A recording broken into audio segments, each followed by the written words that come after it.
Good morning, everyone, or perhaps good evening, depending on where you're tuning in from. This is Alvin here, your voice from Green Ground, weaving through the tapestry of today's world with a touch of elegance and a lot of curiosity.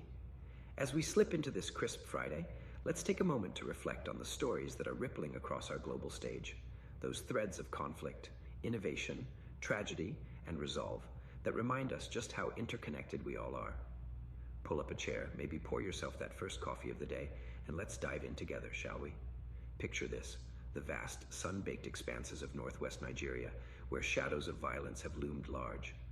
Just yesterday, on Christmas Day of all days, U.S. forces unleashed a series of airstrikes against Islamic State militants. At the direction of President Trump himself, these were no ordinary operations. They were described as powerful and deadly, targeting terrorists who have been viciously attacking innocent communities, particularly Christians, in ways that harken back to darker chapters of history. Trump shared it directly on social media, emphasizing that this was at the request of Nigerian authorities, a swift response to protect lives amid escalating threats.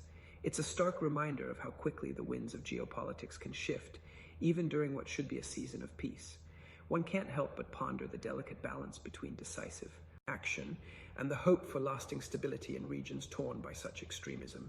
Shifting our gaze eastward to the Korean Peninsula, where tensions simmer like a pot, always on the verge of boiling over. North Korea's state media has unveiled images of what appears to be a largely completed hull for their first nuclear-powered submarine, a bold stride in underwater technology that has regional powers on edge. Leader Kim Jong-un didn't mince words, criticizing South Korea's own submarine efforts while showcasing this vessel as a symbol of national might.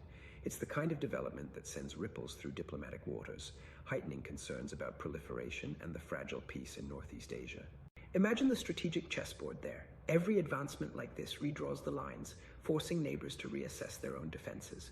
One wonders if this is brinkmanship or a genuine push toward self-reliance, but either way, it's a story that demands our attention.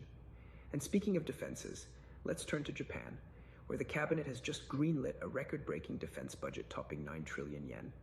This isn't just numbers on a page. It's a profound statement aimed at fortifying the nation against rising pressures, particularly from China. In a world where alliances are tested and seas grow more contested, Japan's move underscores a broader trend, nations investing heavily in their shields to safeguard sovereignty. It's elegant in its pragmatism, a quiet resolve, wrapped in fiscal commitment, and it invites us to think about how economic might fuels military readiness. But amid these grand maneuvers, tragedy strikes in the most human ways. In Mexico, a bus crash on Christmas Eve has left a heavy shadow. At least 10 lives lost and 32 others injured in what must have been a harrowing moment on the road. Families gathered for celebration, only to face